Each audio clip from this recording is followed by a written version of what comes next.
twongeye kubasuhuza mwese inshuti zacu aho muri hose mu bice bitandukanye bigize isi. Tubahaye ikaze by'umwihariko abantu mwese muri mu gihugu cy'u Rwanda, mukaba muri mu ntara zitandukanye zigize igihugu cy'u Rwanda, amajyaruguru, amajyepfo, iburasirazuba, iburengerazuba ndetse n'umujyi wa Kigali. Mwese mwiyumve bikaze. Muri rusange abantu muduteze yombi mwese muri ku mugabane wa Afurika, mwese tubahaye ikaze. Twambuka amazi magari duha ikaze abantu mwese muduteze yombi muri hakurya y'amazi magari muri leta zitandukanye, imigabane itandukanye, mwese tubahaye ikaze. Rero kanda subscribe ku Isano TV ushobora no kunzogera niba utarabikora kugira ngo tujye tubana buri munsi ujye uba n'uwa mbere mu kubona ko hari amakuru tuzanye. Uyu munsi rero tujye kwerekeza muri Repubulika Iharanira Demokarasi ya Kongo mu kibuga cy'imirwano. Turakira imboni yacu y'umunyamakuru iriyo itubwira uko ibintu byifashe kugeza ubu ngubu, ndetse ari kuri tele araza kutubwira uko aka kanya ibintu bihagaze. Imirwano imeze nabi, niyo mpamvu tugiye kumuhamagara akatugezayo akadutwarayo. Ndagira ngo tumwakire Jean Paul, uraho umeze neza? Bite Josi, abakundi ba Isano TV official ndetse na Isano umeze mute? Tumeze neza, turashima Imana. Jean Paul, nizere kuri muri Repubulika Iharanira Demokarasi ya Kongo, aho ngaho ugiye kutugezayo, ugiye kudutwarayo, utubwire uko ibintu byifashe. Cyane kabisa, ni update cyangwa se n'amakuru n'ubundi yo kuri tele yo kuri show. Ubona ko murabizi ko M23 ibirwana n'abawazalendo, FDL ndetse n'abandi benshi bivanze muri intambara, ubona ko yabaye ibintu by'ibisosi. Tugiye muri siti kivugo, tugiye kwibanda ahantu habiri, n'ahantu bita Katana ndetse n'ahantu bita Kabamba. Ahangaha ni muri siti kivu, ni mu birometero 7 uvuye ku kibuga cy'indege cya Kavumu, aho M23 yatatswe n'itsinda rya Bamayimayi cyangwa se FARDC n'abawazalendo baturutse ahantu bita za Bunyakiri. Ni mu gihe abazalendo baza bagerageje kujya kwataka uyu mujyi wa Bukavu, ariko bose ahantu bita Nyangezi, M23 ikabamerera nabi, ikababera ibamba. Bahisemo guhindura inzira ibazanye Bukavu, bajya guhura n'abazalendo baza Bunyakiri. Bahitamo n'ubundi gukoresha iparike bita Kawukibiega, niho batatse M23 ahantu bita Katana ndetse n'ahantu bita Kabamba. Iyi ngiyi ni axe ituwe n'abashi. Bakubwira ko imirwano yatangiye mu masaa 12:07 kugeza n'ubu tuvugana. Abaturage ba za Karehe ndetse n'abaturage bari mu misozi ya za Sake, za Minova barimo barumva amabombe n'amasasu y'isezera ku bitaka. Abantu bakavuga ko ari igitero gikaze, ngabo Bamayimayi n'ubundi bagendera kuri ya biti, ntibarapfa ntibagira gute, ngo nibo bateye igitero. Ariko Josi, mwibutsa abakunzi ba Isano Radio ndetse n'abakunzi ba Isano TV official, ubwo ari kuwa gatandatu M23 n'ubundi yaratatswe ahantu bita mu misozi ya za Nyangezi muri teritwari ya Walungu, akaba nawo ari umusozi ucungereye ku mujyi wa Bukavu. Batapfa abahungu ngo baje ari byinshi cyane, benshi kuko urabizi ko baje ngo ari nk'ibihumbi 2 baza bataraswa n'amasasu bazivansinga. M23 muri urwo rugamba yakoresheje imbunda itari yarigeze ikoresha muri uru rugamba, ngo n'imbunda ngo bita Dashwan yo kuramba kompura. Uyu muntu ngo yisize imiti, iyo yisize imiti imbunda cyangwa isasu bito nta kintu bimukoraho, ariko iyo bibaye kompura cyangwa n'amafragment y'ikompura, ngo niyo abasubiza inyuma akabatera ikibazo. Ubwo rero urugamba rumeze nabi, abantu bakavuga ngo aba bawazalendo mu by'ukuri bakavuga ko ngo bagomba kwisubiza Bukavu. Urabizi ko Bukavu herutse kubera imyigaragambyo bavuga M23 ikoresheje inama, ibabwira ibintu bitatu. Irababwira ati aya mahoro twabahaye mukwiye kuyasogongera. Umuntu udashaka kuyasogongera agakurikira ibintu byo kuri za rezo sosiyo bya Tshisekedi ngo turaje ngo tuyisubize, ntabwo tuzaba ahangaha. Uwafata yababwira ijambo rikomeye ati twageze ahangaha kubw'imbaraga zacu, Tshisekedi nawe niba ashaka agira ati aze nawe azahadukure akoresheje imbaraga ze. Yababwira abaturage ko umujyi M23 yafashe nta muturage yemewe kwigaragambya. Uzigaragambya azafatwa nka wazalendo, kuko n'ubundi abazalendo ntibagira igikombe kugira ngo M23 ibe yatandukanya umuntu w'umuzalendo n'utari umuzalendo. Bivuze iki rero? Bivuze ko Kivu urugamba rurakomeye.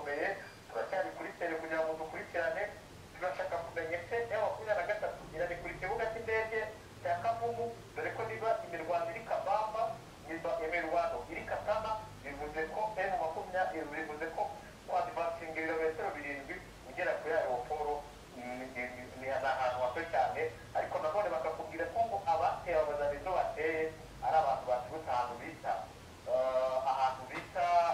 Bunyakiri.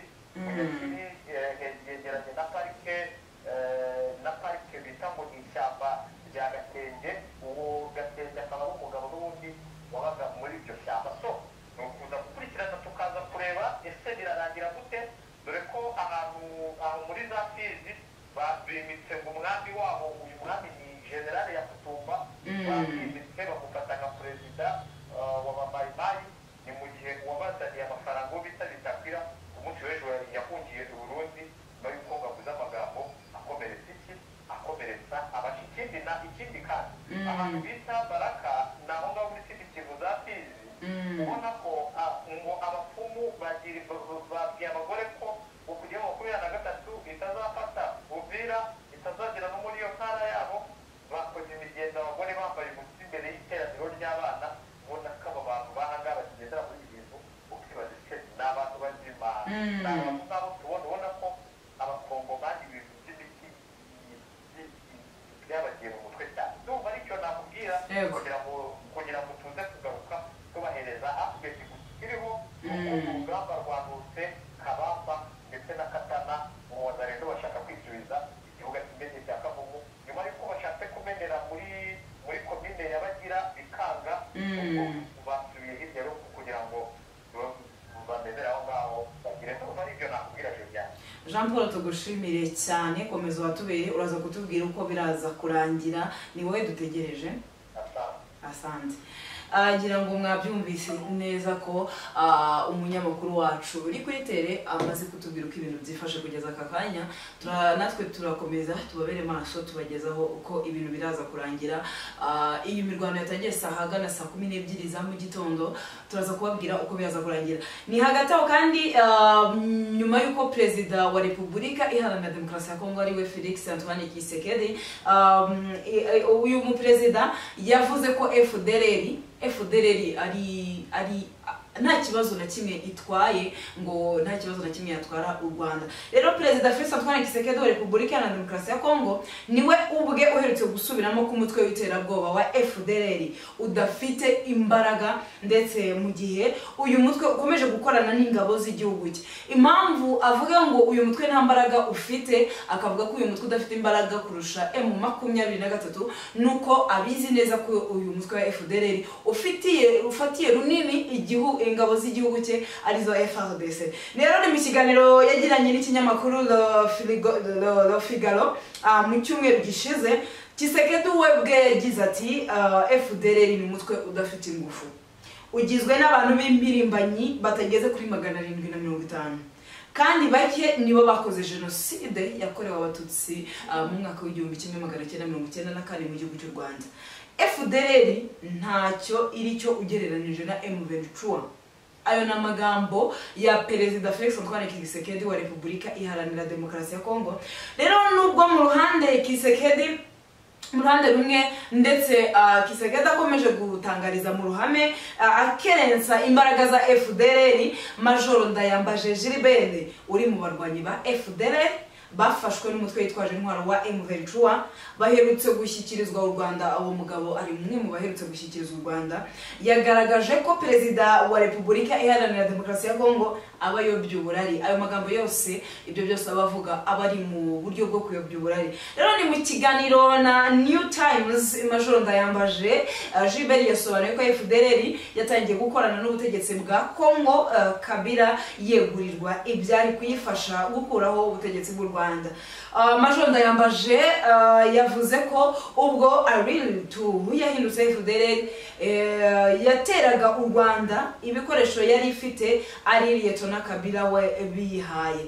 Asobanura ko hari uruganda rwakoraga intwaro yari yareguriye umutwe wa FDLR. Ati Desire Kabila we ubwe yakoranaga na FDLR nyirizina, kuko cyane no kugira ngo yohereze Alintu ive iriya hirya n'ibikoresho yazanye niwe wayibihaye. Perezida Kabila akiyobora kiriya gihugu niwe ubwe wari warashinze uruganda rwakoraga intwaro rero ngo niwe wayihaye ibikoresho hari uruganda ngo rwakoraga imbunda yarushyizeho avuga ngo ni inkoni ahaye FDLR izayiherekeza mu gihugu cyayo rero imbunda nyinshi bari bafite n'amasasu bazanye byaturutse kwa Kabila Desire wayoboraga iki gihugu mbere yuko Felix Antoine Tshisekedi ajya ku butegetsi rero Lieutenant Kabila yishwe mu mwaka w'2001 asimburwa n'umuhungu we Joseph Kabila rero Major Ndayambaje yasobanuye ko Joseph we yagerageje kurwanya FDLR ariko Tshisekedi wagiye ku butegetsi mu mwaka w'2019 asubiza uyu mutwe w'iterabwoba ubuzima kuwusubiza ubuzima nuko kongera kuwusubiza icumbi ukawuhereza ibikoresho ndetse n'ibindi bikorwa n'ibindi bikoresho byose nyenerwa muri ubu buzima kugira ngo umuntu abe yabasha kubaho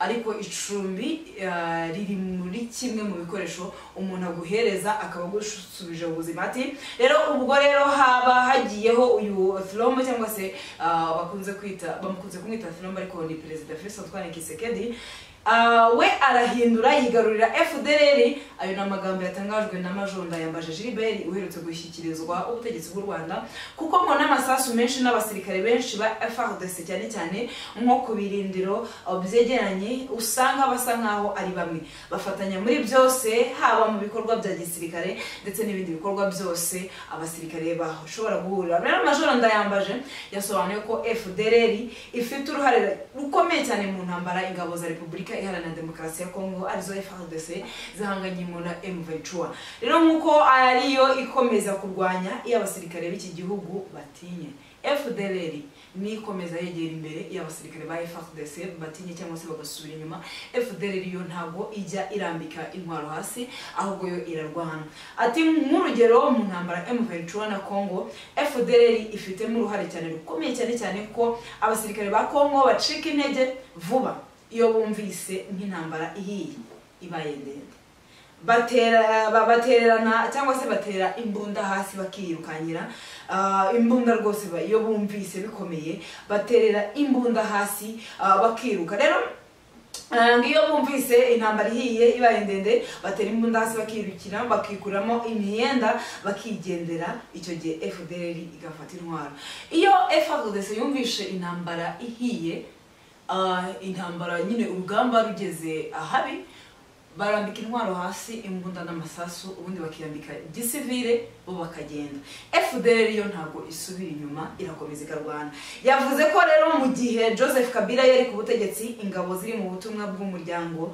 wabibumbye MONUSCO zafatanyaga n'iza Kongo kurwanya FDLR ariko ko ku butegetsi bwa Tshisekedi byahindutse ati Major Ndayambaje yasobanuye ko abasirikare ba MONUSCO baganira n'abayobozi ba FDLR bakanabaha ibiribwa birimo ifu n'inyama ziseye Major Ndayambaje rero Gilbert yagaragaje ko FDLR ifatiye runini ingabo za FARDC ari nayo mpamvu Tshisekedi akomeza kuvuga ko ingabo za FDLR nta kibazo na gito na kimwe zishobora gutera cyangwa se ntago zifite uburemere nk'ubwo M23 ifite no kubera ko FDLR Tshisekedi abashaka gukingira ikibaba FDLR kubera ko abizi neza ko FDLR ifite uruhare runini ifatiye runini ingabo za FARDC turakomeza tubagezeho uko ibintu biraza kuba byifashe tubibutsa ko turi kumwe n'abafatanyabikorwa batandukanye muri abafatanyabikorwa harimo Holy Studio bagira amafoto meza magufi n'amaremare bakora ibintu byinshi bakora n'amavideo mu ma events atandukanye harimo ubukwe inama uramutse ufite n'ibindi birori iwawe mu rugo harimo baby shower bridal shower birthday celebration wabahamagara kuri telefone 0788 kandi gatandatu 5-2-13 ndayisubiramo